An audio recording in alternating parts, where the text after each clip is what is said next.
하박국 마지막 말씀 읽겠습니다.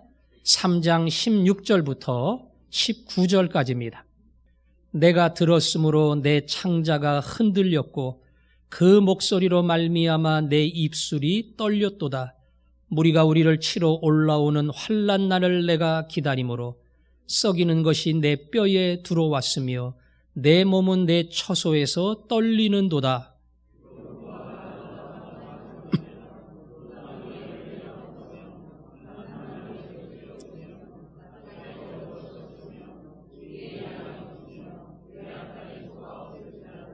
나는 여호와로 말미암아 즐거워하며 나의 구원의 하나님으로 말미암아 기뻐하리로다. 나의 발을 사슴과 같게 하소서. 나를 나의 높은 곳으로 다니게 하시리로다. 이 노래는 지휘하는 사람을 내 수금에 맞춘 것이니라. 아멘. 하박국서의 말씀을 함께 살피면서 하나님은 구경자도 방광꾼도 아니라고 하는 사실을 말씀드렸습니다. 하나님은 모든 걸 압니다. 그리고 그 모든 것에 자기의 뜻을 펼칩니다. 누구도 하나님의 시야에서 제외될 수 없으며 어떤 자리도 하나님 앞에서 자기를 숨길 수 없습니다. 하나님은 모든 것을 다스리시고 모든 것을 통치하십니다. 자기 백성 유다도 다스리시고 알지 못하는 갈대아도 일으켰다가 그 나라도 자기의 뜻대로 다스립니다. 하나님은 유다 왕국의 징계를 내리시고 쓰셨던 갈대아도 심판한다고 말씀하셨습니다. 잔인한 그 백성을 심판한다고 하는 하나님의 위대한 말씀을 들을 때에 하박국은 찬양했습니다. 그게 3장입니다. 꽤 긴 노래로 하박국은 찬양을 했어요. 하나님의 광명과 하나님의 권능과 하나님의 행하심과 하나님의 칼과 창과 하나님의 진노하심, 그 하나님의 위대하심이 드러날 때에 산도 무너지고 강과 바다도 쪼개지고 달과 별도 멈추고 바벨론이라는 거대한 나라도 하나님 앞에 먼지처럼 사라지리라. 엄청난 하나님의 권세를 하박국은 찬양했습니다. 아무리 대단하고 위대한 나라 바벨론도 하나님 앞에서는 아무것도 아니라는 사실을 선지자는 깨달은 겁니다. 그리고 오늘 그 위대하심 앞에 하박국은 이렇게 대답을 했습니다. 16절 함께 읽겠습니다. 시작. 내가 들었으므로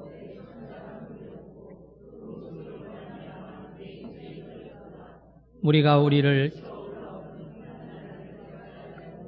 썩이는 것이 내 뼈에 들어왔으며 내 몸은 내 처소에서 떨리는도다. 성경 말씀을 잘 보세요. 내가 들었으므로 그 목소리로 말미암아. 누구 음성 들었다는 거예요? 누구 목소리예요? 예? 하나님의 음성 듣고 하나님의 목소리를 받았다는 겁니다. 어떤 것에 대한 어떤 내용에 대한 중간에 보니까 무리가 우리를 치러 올라오는 환난 날을 내가 기다림으로.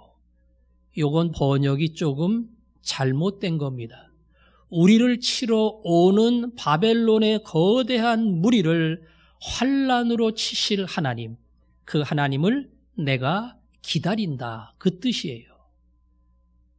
그 거대한 날을 치겠다고 하는 하나님의 위대한 선포가 얼마나 큰지, 심지어 얼마나 무서운지 그 앞에서 내 내장이 흔들리고 입술이 파래지고 심지어는 뼈가 부서지는 것 같고 온몸이 떨린다. 왜요? 바벨론은 거대한 나라예요. 감히 그 나라를 넘볼 주변에 어떠한 나라, 어떠한 민족도 없어요. 바벨론이 가면 다 휩쓸고 그리고 초토화시키는 겁니다. 그런데 그 바벨론이 하나님 앞에서는 아무것도 아니라는 것.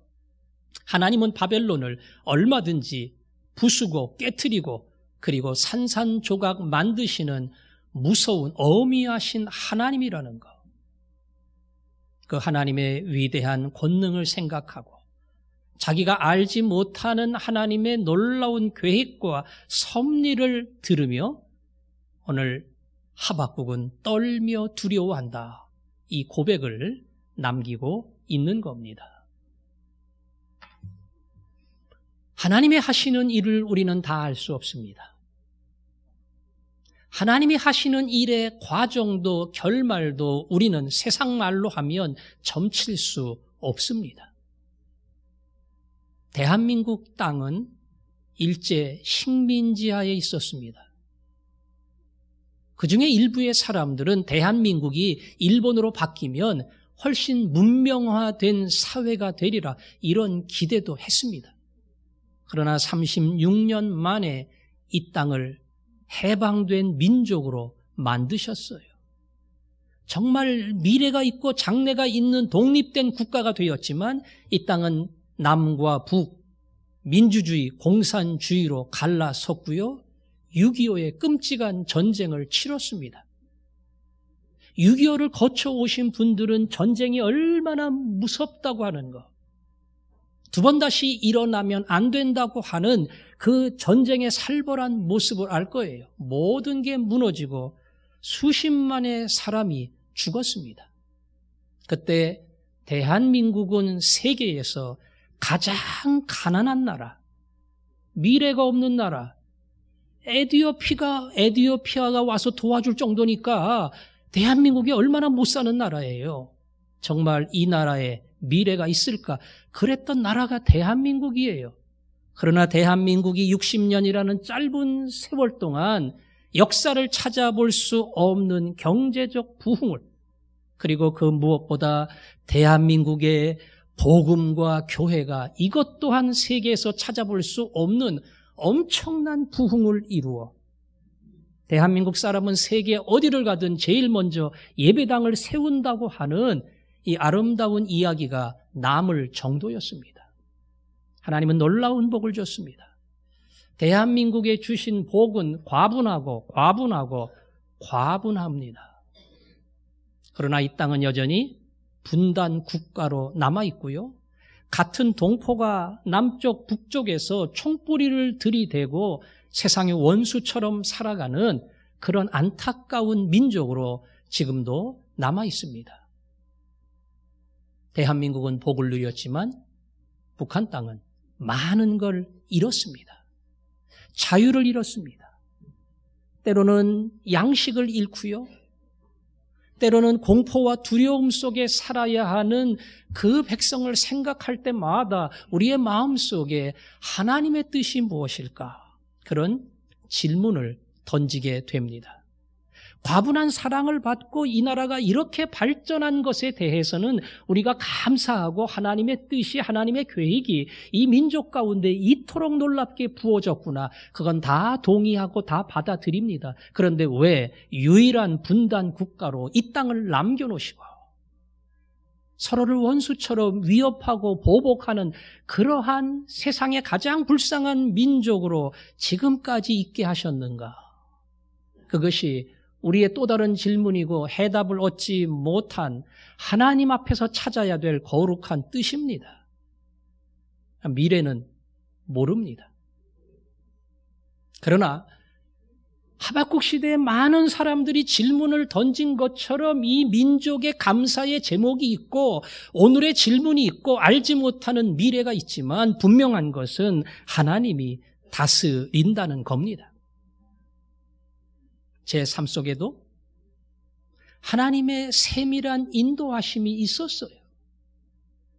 하나님의 인내가 있고 기다림이 있고 오늘 칼럼에 쓴 것처럼 저를 각성시키고 심지어는 경고하고 오늘 이 자리까지 오게 하신 하나님의 특별한 비밀스러운 신비스러운 손길이 있었다고요. 여러분 20년 전에 앞으로 이러이러한 과정을 겪어서 우리 집이 이렇게 이런 삶을 거쳐와서 이 직장에서 화전중앙교회에서 내가 이렇게 생활하리라 예측을 하고 예측한 대로 정확히 맞춰서 오늘까지 온 사람은 거의 없을 거예요. 내가 생각하지 못했던 일들이 때로는 시련과 환난과 질병과 아픔이 거꾸로 내가 계산하지 못했던 놀라운 복과 하나님의 은혜가 내게 임해서 계산하지 못한 방향으로 오늘 이 자리까지 오게 됐습니다. 말씀드렸지요? 다스리시는 분은 하나님이라고. 여러분이 동의를 하든 동의를 하지 않던 관계없이 하나님은 계시고 그분은 통치자입니다. 내가 원치 않는 일을 하나님이 행하실 때에 내 소원이 이루어지지 아니하고 하나님이 자꾸 딴지 거는 것 같고 나를 막는 것 같고 그래서 하나님이라는 존재가 심지어는 나에게 불편스러운 인물처럼 다가올 때조차도 하나님은 계십니다. 하나님은 창조주입니다. 우리는 피조물이에요. 우리가 없으면 없을 수 있지만 하나님은 없을 수가 없어요. 내가 하나님에 대한 어떤 생각을 하고 어떤 평가를 하고 어떤 질문을 해도 하나님은 하나님이시고 그분은 공의로우시고 그 공의로운 뜻을 따라 이 땅을 통치하고 내 삶을 지배합니다. 그래서 우리가 할 수 있는 것은 한 가지입니다. 순종. 하나님을 하나님으로 인정해 드리느냐. 힘들고 어려운 세상 속에도 변함없이 그분은 하나님이라는 사실을 인정하면 오늘의 내 삶이 거칠고 힘들어도 순종. 왜?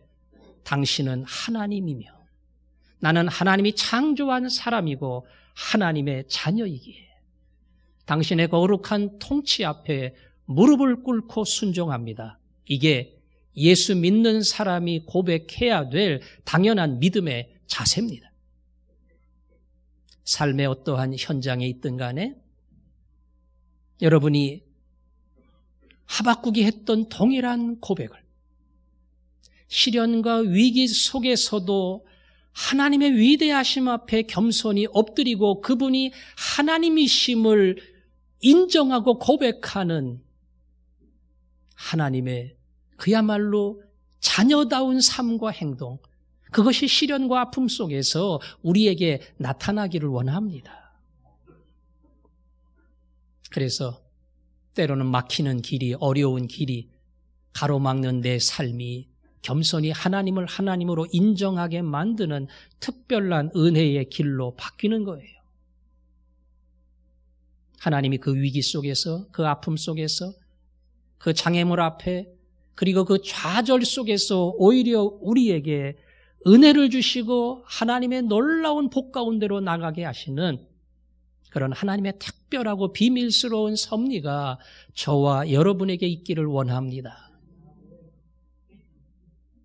하나님은 3장에서 바벨론을 향한 하나님의 뜻과 심판이 얼마나 무서운지를 이야기했고 하박국은 그 하나님을 노래했습니다.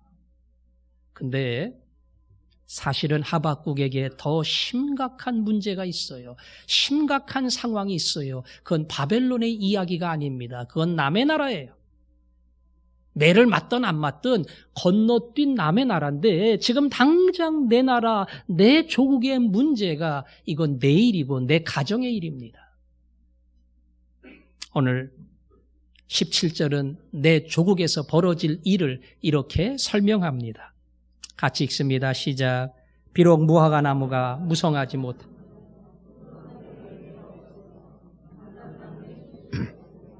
밭에 먹을 것이 없습니다. 우리의 양이 없으며 외원간에 소가 없을지라도 쭉 읽으면서 이거 복음성가 가사네 그렇게 이해할 수도 있고요. 천천히 읽으면서 이 17절이 얼마나 처참한 상황을 이야기하는 것인가 그거를 감지하는 사람도 있을 겁니다. 나무 열매 아무것도 없어요. 다 땄어요. 다 떨어졌어요. 나무 열매 말고 밭에라도 먹을 게 있어야 되는데 다 약탈해 갔어요. 우리의 짐승이라도 있어야 되는데 양도 없고 소도 없고 염소도 없고 다 휩쓸어 갔어요. 말 그대로 빈집, 빈 땅, 빈 우리, 아무것도 거두어 먹을 것이 없는, 말 그대로 미래가 없는 아주 그냥 황량한 사회로, 땅으로 바벨론 앞에 이 민족이 뒤집어졌다는 겁니다. 이건 그야말로 소망이 없는 거예요. 그 중에 하나라도 있어야죠. 양 한 마리라도, 뭐 쌀한가마라도, 포도나무라도 감람나무라도 뭐 하나 남아 있으면 그거 붙들고 미래를 찾아볼 텐데 아무것도 남은 게 없어요. 죽으라는 소리하고 똑같습니다. 600여 년 후에 예루살렘이 로마에 포위되었을 때에 수십만 명의 사람들이 학살당했어요. 1000여 명의 사람들이 마사다 고지로 도망을 가서 끝까지 항전했지만 2년 만에 토성을 쌓은 로마에 의해서 무너집니다. 그들이 무너지면 다 끝나는 거예요. 그들은 함락되기 전에 전부 자살을 했습니다. 왜? 다 끝난 거니까. 우리 동포는 전부 다 죽었어요. 마사다가 마지막 점령을 당하면 우리 민족은 끝나는 거예요. 그래서 전부 다 자결을 하고 목숨을 끊었어요. 숨어있던 어린아이 몇 명만 남아있을 뿐이었습니다. 오늘 바벨론 앞에 서 있는 내 나라의 모습이, 내 민족의 모습이 마치 이와 같아요. 바벨론이 망한다고 고소할 것도 없고 좋아할 것 없어요. 그 앞에 내 나라가 먼저 망합니다. 끔찍한 일을 겪습니다. 초토화됩니다. 남는 거 없습니다. 살벌한 전쟁의 흔적으로만 이 민족은 존재하게 됩니다. 이게 내 현실이에요. 내가 먼저 겪을 일이에요. 내 앞에 닥칠 불행입니다. 그래서 이건 내 문제입니다. 대한민국 땅을 이야기했지만 이 땅의 문제는 해결될 것처럼 보이다가 해결되지 않는 반대의 길을 달리기도 합니다. 평화의 모드로 남북 정상회담을 약속했고 북미 정상회담을 기대하는 가운데 있습니다. 정말 우리가 할 수 있는 최선의 선택을 했고 그 선택 가운데 남북의 평화가 정착되고 남한과 북한이 하나님이 기뻐하시는 자리로 나아가기를 원하는 그러한 소원이 있어요. 그러나 누구도 장래를 예측할 수도 장담할 수도 없습니다. 북한과 남한은 얼마든지 갈라지고요. 얼마든지 원수가 되고요. 얼마든지 친구가 됩니다. 그래서 예수 믿는 사람은 오늘에 충실하고 하나님 앞에 은혜를 구하며 이 민족의 장래에 평화를 주시기를 간구하는 것. 이것 외에는 할 것이 없습니다. 하박국이 불안해했던 이 일, 아무것도 남는 것이 없는 이 처참한 상황, 그게 걱정으로 끝났으면 좋은데요. 그냥 두려움으로 끝났으면 좋은데요. 문제는 이게 현실이 됐다는 겁니다. 하나님은 정말로 심판했습니다. 하나님은 바벨론을 들어서 유다 왕국을 완전히 무너뜨렸습니다. 이 예언의 말씀이 그대로 성취됐어요. 죽었습니다. 뺏겼습니다. 끌려갔습니다. 불탔습니다. 대한민국의 미래를 얘기하면서 일부 조금 신비스러운 목사님들은 남북의 전쟁을 예고하신 분도 있었어요. 빨리 회개하라. 회개하지 않으면 조만간 남북의 전쟁과 하나님의 끔찍한 심판이 찾아온다. 물론 저는 그런 신앙에 동의하지는 않습니다. 그러나 대한민국은 얼마든지 가능성이 있는 나라예요. 남북의 긴장이 고조될 때에 아마 일부의 사람들은 전쟁 나는 거 아니야? 큰일 나는 거 아니야? 그런 생각을 했을 거예요. 전쟁이 안 나더라도 연평도처럼 천안함처럼 무슨 국지전이라도 일어나는 거 아니야? 이런 거에 대한 우려가 있었을 겁니다. 전쟁 터지면 북한은 몇 주 만에 다 끝나요. 그러나 그 전쟁의 과정 속에 대한민국 남한의 수많은 사람들이 죽어야 됩니다. 6.25의 그 뼈아픈 흔적을 다시 겪어야 됩니다. 그게 전혀 불가능한 일이 아니고 얼마든지 가능하고요. 평화의 모드 안에서 우리는 미래를 긍정적으로 보지만 얼마든지 뒤집어질 수 있고 바뀔 수 있는 거, 이게 대한민국 남북의 현실이고 상황입니다.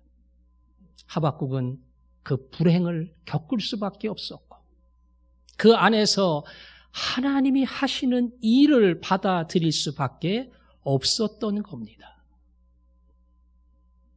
하나님이 하시는 일은 민족뿐 아니라 우리 개인의 삶에도 동일하게 때로는 겁을 주며 위협하며 우리를 찾아옵니다. 경제적으로 어려울 때 자식을 교육시키기에 그야말로 빠듯할 때 엄마가 어떻게 해서라도 돈을 벌어서 자녀를 교육시키려고 애를 씁니다. 머릿속에 요 정도라도 벌어서 우리 자식들 밀어줘야지. 아파서 병원에 가도 빨리 나야지보다는 병원의 검사비, 진료비 이게 얼마가 나올 텐데 그게 머릿속에 주판알처럼 먼저 돌아가요. 왜? 내가 여유가 없으니까, 쪼들리니까. 그게 항상 나에게 압박으로 다가옵니다. 그리고 그 힘든 인생을 벌써 몇 년 전부터 오늘까지 계속 살아오는 거예요. 어찌 보면 우리 인생에 치열한 전쟁처럼 나를 아프게 하고 힘들게 합니다. 내 자녀가 다 자라서 직장에 들어가야 되는데 못 들어갔어요. 엄마 아빠가 마음이 안타까워요.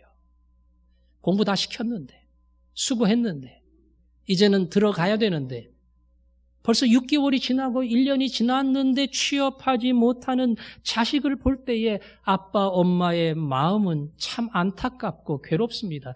본인은 얼마나 힘들겠어요. 그러니까 직업 물어보는 거 무진장 싫어해서 명절에도 안 간다는 거 아니에요. 자꾸 그런 거 물어보니까. 너 취직했냐? 우리의 삶을 힘들게 만들고 정말 미래를 깜깜하게 만듭니다. 직장에 들어가도 때로는 고민이 있고 아픔이 있어요. 치열합니다. 심지어는 만나지 말아야 될 사람도 만나고 상사도 만나고 저 사람하고는 절대 같이 일하지 말아야지. 그 사람이 꼭 꼬집은 것처럼 내게 다가올 때에 그건 내 직장 생활의 또 다른 시험이 됩니다. 얼마든지 돼요. 수많은 자리와 수많은 형편에서 하나님은 하박국이 겪었던 것과 같은 또 다른 실망과 아픔과 좌절을 우리로 하여금 겪게 하십니다. 그때 우리는 기도해야 돼요. 하나님이 질병으로부터, 하나님이 가정의 여러 가지 고민으로부터, 이 직장의 삶으로부터 하나님 도와주시고 하나님 건져주시고 문제를 해결해 주십시오. 하나님이 그 문제를 해결해 줄 때에 우리는 감사하지 않을 수 없어요. 왜? 나는 해결 못하니까, 나는 풀 수 없으니까, 나는 바꿀 능력도 안 되니까 하나님이 그걸 풀고 해결할 때에 우리는 감사하게 돼요. 감사 헌금 하지 말라 그래도 감사 헌금을 합니다. 그런 감사를 그러기에 감사, 누가 그런 표현을 했어요. 그러니까 감사. 하나님이 그렇게 응답해 주시고 하나님이 그렇게 답변해 주시고 하나님이 그렇게 해결해 주셨기 때문에 오랫동안 고민하며 애써오던 문제를 하나님이 풀어주셨기 때문에 그래서 감사. 이게 우리의 삶 속에서 사실은 잊지 말고 항상 하나님 앞에 나와야 될 제목입니다. 여러분의 삶 속에 이런 감사가 끊이지 않기를 원하고 여러분의 감사한 삶 속에 이 수많은 간증이 담겨 있기를 바라고 그 모습을 보고 또 다른 사람들이 소망을 가지고 기도할 수 있는 그런 아름다운 역사가 화전중앙교회 안에 풍성하게 일어나기를 원합니다. 하지만 오늘 하박국의 상황은 조금 다르다 그랬지요? 아무것도 없어요. 제 설교의 제목처럼 없으며 없을지라도, 안 되며 안 될지라도, 빼앗기며 빼앗길지라도, 잃으며 잃을지라도, 그리고 시련과 아픔이 다가오고 다가올지라도 그 뜻이에요. 18절, 19절 하박국은 이렇게 고백했습니다. 읽겠습니다. 시작. 나는 여호와로 말미 기뻐하리로다. 주 여호와는 나의 힘이시라. 나의 발을 사슴과 같게 하사 나를 나의 높은 곳으로 다니게 하시리로다. 이 노래는 지휘하는 사람을 위한 내 수금에 맞춘 것이니라. 비록 없으며 안 되며 힘들고 힘들며 다 꼬이고 꼬일지라도 여호와로 말미암아 즐거워하며 구원의 하나님으로 말미암아 기뻐하리로다. 여호와라고 하는 이름의 뜻은 언약을 지키시는 하나님, 약속을 반드시 지키시는 하나님, 그런 뜻이에요. 그 여호와로 인하여 나는 즐거워한다. 구원의 하나님, 지금은 골짜기 깊이 빠져 있어요. 그러나 하나님은 반드시 나를 건지시는 분이다. 그 구원의 하나님을 알기에 나는 기뻐하리로다. 이미 우리가 13절에서 봤습니다. 하나님은 바벨론의 그 거대한 나라와 힘을 다 꺾어버립니다. 그리고 기름 부은 자기 백성을 구원하십니다. 하나님 유다 왕국이 지금 먼저 심판받고 망하고 끔찍한 일이 발생하겠지만 이게 하나님의 결국이 아니고 이게 하나님의 마지막 뜻이 아님을 제가 압니다. 하나님은 약속을 지키시는 분, 그것도 하나도 어김없이 100% 약속을 지키시는 분이고 반드시 구원하시는 분임을 믿습니다. 이 백성을 하나님의 약속과 뜻을 따라 다시 건지시고 이 땅에 보내실 것을 제가 믿습니다. 제가 하나님을 향한 믿음 때문에 내 발이 사슴처럼 높이 뛰며 힘을 얻나이다. 하박국의 이 찬양은 세상을 보고 상황을 보면서 나왔던 게 아니에요. 세상을 보니까 가능성이 있어요. 뭐가 될 것 같아요. 지금은 어렵고 지금은 힘들고 지금은 안 되지만 저 구석을 가만히 보니까 뭐가 이루어질 것 같고 뭐가 풀릴 것 같고 기도의 응답이 나올 것 같아요. 그래서 소망을 가지고 오늘을 이겨낸 게 아니에요. 상황은 안 바뀌었습니다. 여전히 어렵습니다. 여전히 더 큰 위협이 나를 기다리고 있고 우려하는 그 일이 결국은 나에게 닥칠 거예요. 그러나 그는 여호와를 바라봅니다. 약속의 하나님을 바라봅니다. 구원의 하나님을 바라봅니다. 시련과 눈물의 골짜기를 지나 시온의 대로를 열어주실 그 하나님, 지금은 아니지만 하나님의 뜻은 반드시 이루어지고 오늘은 아니지만 하나님의 마지막 계획은 나를 건지는 것이며 이 시련과 절망의 골짜기를 지나 나를 통해 영광을 받으시는 것, 이것이 하나님의 거룩하고 온전한 뜻이라는 것, 이걸 하박국은 알았어요. 그래서 그 여호와 때문에 나는 즐거워하고 그 하나님으로 인하여 나는 기뻐하리로다. 이 감사를 그럼에도 감사. 아까는 무슨 감사라고요? 그러기에 감사. 이건 내가 필요한 거예요. 이건 내가 피해야 돼요. 이거 감당 못해요. 그래서 기도하고 간구하고 하나님께 부탁을 했더니 하나님이 드디어 들어주셨어요. 그래서 참 감사해요. 하나님 감사합니다. 그렇게 해주셨으니까 감사합니다. 그런데 하박국의 감사는 그럼에도 감사합니다. 그야말로 아무것도 땅도 나무도 우리에도 밭에도 아무것도 없지만 비록 그리할지라도 내가 즐거워하며 찬양하리로다. 어둡고 부정적인 상황 속에서 하박국의 감사, 그럼에도의 감사가 나온 겁니다. 왜? 전능하신 하나님, 온전하신 하나님, 그분을 붙들고 의지했기 때문에 그렇습니다. 어려운 삶이 닥쳐올 때에, 일이 꼬이고 힘들어질 때에, 내가 기대했던 대로 내 가정의 문제가, 내 자녀의 미래가 펼쳐지지 않을 때에 그때 감사헌금하세요. 그때 감사헌금하세요. 그게 그럼에도 감사합니다. 하나님 그러기에 감사는 다 하잖아요. 잘 되는데 감사하는 거, 풀리는데 감사하는 거, 해결되는데 감사하는 거, 그건 누구나 다 하잖아요. 저는 그럼에도 감사. 저는 하박국의 감사에 같이 도전하고 같이 나아가고 같이 찬양하기를 원합니다. 그때 감사를 하십시오. 어렵고 힘든 상사가 내 부서에 있을 때 감사하세요. 감사하세요. 그거 하나님의 특별한 섭리예요. 아니 부서가 많은데 왜 우리 부서로 와요? 반드시 그 사람을 통해서 나에게 하시고자 하는 하나님의 말씀과 손길이 반드시 있기 때문에 와야 되는 거예요. 그 사람이 있어야 되는 거예요. 그래서 감사.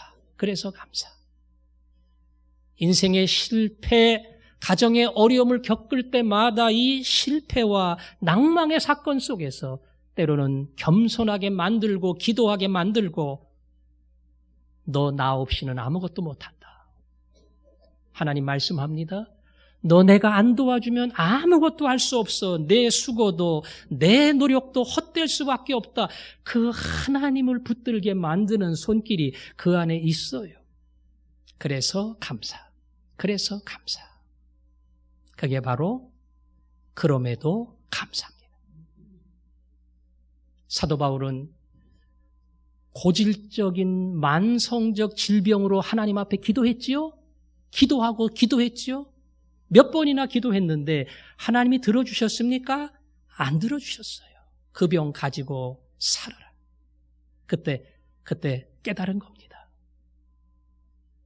내가 수많은 교회를 개척하고 나를 통해 막 기적이 일어나고 병든 자가 회복을 입고 놀라운 사건이 벌어지니까 교만하지 않게 하시려고 내게 육체의 가시를 주셨구나. 바울은 이걸 알았어요. 그래서 하나님 이제는 약한 것 때문에 고쳐달라고 기도하지 않고 약한 것을 자랑하겠습니다. 약할 때 그리스도는 강하게 나를 찾아오시기에 병도 제가 자랑합니다. 이거 노래합니다. 이거 찬양합니다. 사도 바울은 그렇게 간구하고 고통 속에 좌절해야 되는 상황 속에서 감사와 찬양의 사람으로 바뀐 겁니다. 여러분, 제가 백날 이야기해도 목사님, 그 사람은 바울이잖아요. 그 사람은 하박국이잖아요. 어떻게 나하고 비교하려고 그래요? 그 사람은 정말 하나님이 선택한 믿음이 좋은 사람, 훌륭한 사람, 고난도 극복한 사람, 이런 하나님이 쓰시는 사람인데 그런 사람하고 어떻게 나하고 똑같이 하라 그래요? 난 그 정도는 안 되잖아요. 맞아요. 우린 그 정도는 안 돼요. 그러나 한 가지 기억하시면 돼요. 한 가지만 기억하시면 돼요. 저는 말씀드린 것처럼 저희 어머니가 하숙으로 우리 사남매 다 키웠습니다. 우리 집 없었어요. 전세 살았어요. 방이 7개, 10개 이런 큰 집 얻어가지고 하숙 치르다가 주인이 가라 그러면 또 딴 집으로 가고, 그러니 얼마나 힘들었겠어요. 그래도 다 키웠어요. 빠듯하게 살았습니다. 고등학교 다니면서 공부하면서 제 꿈이 뭐였겠어요? 뭐긴 뭐예요? 대학 가는 거지. 대학 가는 게 꿈이었어요. 열심히는 안 했지만 그나마 한다고 했어요. 밤 10시까지는 했으니까. 예. 제가 꾸준하게 공부를 했던 이유는 향학열이 뜨거워서 뭔가 공부를 해야 되니까. 그래서 한 거 아니라니까요. 효도하려고 했다니까요. 대학 못 들어가면 우리 엄마한테 맞아 죽을 줄 알았어요, 제가. 꼭 가야 된다고 얘기를 하니까 못 들어가면 큰일 나는 줄 알고 가야지. 그러고 공부를 한 거예요. 대학 등록금이 얼마인지, 그것 때문에 우리 어머니가 얼마나 고민을 할지, 이건 제가 생각도 안 했어요. 철이 없어가지고. 그냥 가야지. 저희 어머니가 그만큼 고생을 하고 애를 쓰고 말 그대로 다 포기하고 뒤를 밀어줬으니까 제가 공부를 했지, 그렇지 않았으면 공부를 못했지요. 그게 어머니의 사랑이고 그게 아버지의 사랑이잖아요. 나는 못 먹어도 내 자식은 먹여야 되고, 나는 못해도 내 자식은 해야 되고, 내가 어떤 희생을 치르더라도 내 자식을 훌륭한 사람 만들기 위해서 나는 무엇도 마다하지 않는다. 이게 부모의 마음이잖아요. 하나님은 우리의 아버지입니다. 그리고 그분은 아버지로서 우리에게 어떤 것도 아깝지 않은 분이에요. 사랑하는 자기 아들을 날 위해 주셨습니다. 고난주간 십자가, 그분은 자기 아들이 마지막 십자가에서 죽는 그 처참한 모습을 다 봐야 했어요. 그건 아들이 죽는 게 아니에요. 내가 죽는 거지. 그건 아들이 처참한 상황 속에서 가는 게 아니라 하나님이 그 가운데 버려져서 마치 죄인처럼 심판을 받는 거예요. 하나님은 그걸 다 견디고 참았어요. 누구를 위해서? 죄인들을 위해서. 때로는 가치 없는 우리들을 위해서. 하나님은 모든 걸 참고 아들을 보내고 모든 것을 견디고 결국 그 사랑으로 저와 여러분을 구원해 내셨습니다. 이거 하나만 기억하면 된다는 거예요. 하나님 아버지지요. 하나님 아버지지요. 오늘이 제게 힘들지만 어렵지만, 아니 아버지가 아버지인데 제가 그걸 어떻게 부인하겠어요? 하나님 내 아버지지요. 오늘 용돈도 잘 안 주는 것 같고, 우리 아버지 우리 엄마가 짠 것 같고, 나에게 뭘 안 도와주는 것 같은데 대학 등록금 다 줄 거잖아요. 진짜 큰 거는 다 밀어주잖아요. 나에게 필요한 거, 원하는 것은 우리 아버지 우리 엄마가 다 준다는 거, 제가 그거 압니다. 제가 그거 믿습니다. 아버지를 아버지로 인정하고 그분을 높여드리기 원합니다. 고백할 때에 자식에게 주시는 아버지의 놀라운 사랑이 여러분의 삶 속에 나타날 줄을 믿습니다. 아버지. 그분을 아버지라 부를 때에 나의 한없는 연약함이, 나의 한없는 부끄러움이 능히 그 모든 삶을 이기게 되는 겁니다. 오늘 하박국서를 쭉 보세요. 하나님 왜 이런 일이, 어떻게 이런 상황이 그대로 멈추지도 않고 계속될 수 있습니까? 하박국은 고민을 얘기했어요. 그런데 하박국서의 결론을 보십시오. 이건 상황의 고민이 아니고 환경의 고민이 아니고 하박국의 고민이에요. 하박국이 감당을 못해요. 하박국이 소화를 못해요. 하박국이 그 어렵고 그 시련과 눈물의 골짜기를 하나님을 향한 믿음의 눈을 가지고 받아들이지를 못해요. 그래서 하박국의 한계고 하박국의 문제고 하박국의 고민이에요. 그럼에도 불구하고 오늘 하박국의 그럼에도 불구하고는 세상이 이렇다 할지라도 어렵다 할지라도 그 기도지만, 사실은 이 기도 속에는 그럼에도 불구하고 한없이 나약한 죄계, 감당 못하는 죄계, 쉽게 넘어지는 죄계, 그리고 쉽게 불평하며 좌절하는 죄계, 이 연약한 내게 그럼에도 불구하고 찾아오시고 붙들어 주시는 아버지 감사합니다. 바로 자기 자신을 하나님 아버지에게 부탁하는 그 기도가 이 안에 포함이 되어 있습니다. 오늘 우리는 그 하나님 앞에 나갑니다. 그리고 그럼에도로 감사합니다. 그 아버지를 아버지로 믿을 때에 그 역사가 여러분에게 나타날 줄로 믿습니다. 우리의 약함을 그대로 내려놓고 하나님 앞에 고백합니다. 날 사랑하시는 내 하나님의 사랑은 나의 약함, 나의 모든 걸 덮는 줄로 믿습니다. 그럼에도 불구하고 날 안아주시는 내 하나님을 부를 때 아버지라 부르죠. 그래요. 아버지, 이거 부르면 다 끝나는 거예요. 여러분이 아버지잖아요. 여러분이 어머니잖아요. 근데 자식이 그 엄마를 믿고 아버지를 믿는데 더 이상 뭘 고민해요? 조금 힘들어도 좀 어려워도 괜찮아요. 아버지, 이걸 부를 수만 있으면 오늘이 힘들어도 오늘이 어려워도 괜찮아요. 아버지는 아버지예요. 그 안에서 그분은 날 안아주시고 그분은 날 품어주시고 수많은 어려움 속에 찾아오사 나를 붙들어 주시는 줄 믿습니다. 그럼에도 불구하고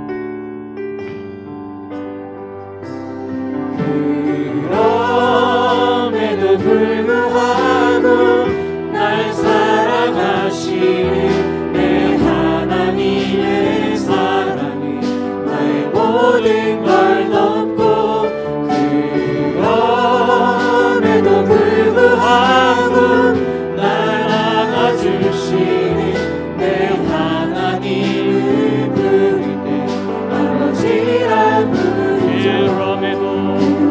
그럼에도 불구하고 날 사랑하시는 내 하나님의 사랑이 나의 모든 걸 덮고 그럼에도 불구하고 날 안아주시는 내 하나님을 부를 때 아버지라 부르죠.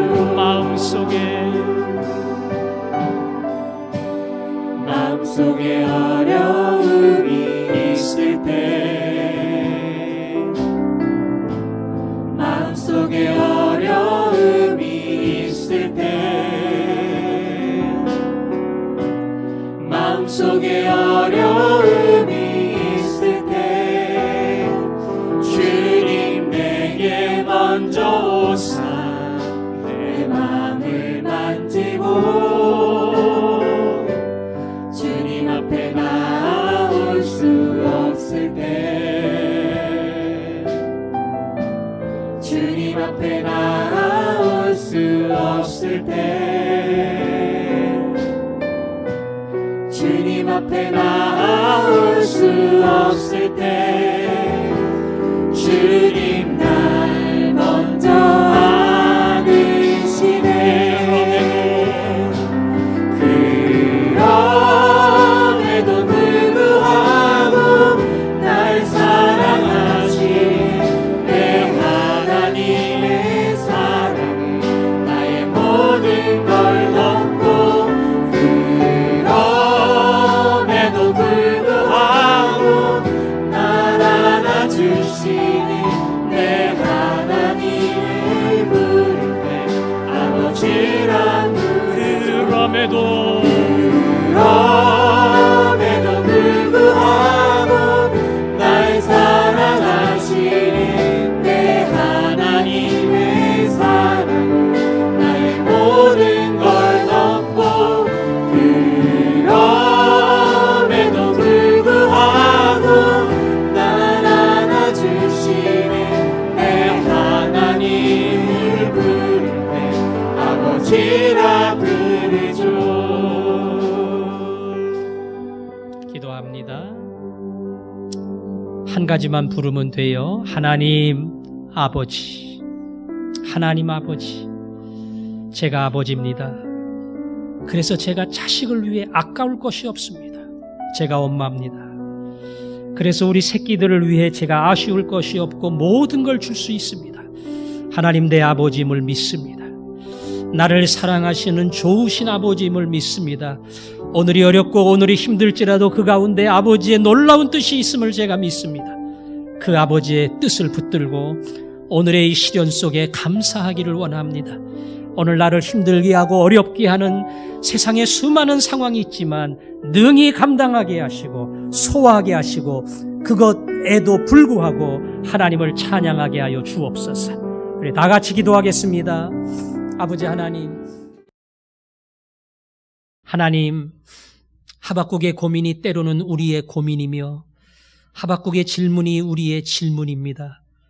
그러나 그 안에서 내가 얼마나 연약한 존재인가를, 내 수준이, 내 깊이가 그야말로 보잘것없음을 다시 한번 깨닫습니다. 이 시간 찾아와 우리를 만져주시고 넓은 자로, 깊은 자로, 강건한 자로, 그리고 믿음 위에 서는 자로, 세상이 아니라 하나님만 붙드는 자로 바꿔 주옵소서. 그 안에서 하나님이 주시는 위대한 미래를 보게 하여 주시고 이 길을 지나야, 이 고난을 지나야, 이 눈물을 지나야 반드시 만날 수 있는 하나님의 위대한 약속을 경험하게 하여 주옵소서. 예수님 이름으로 기도합니다. 아멘.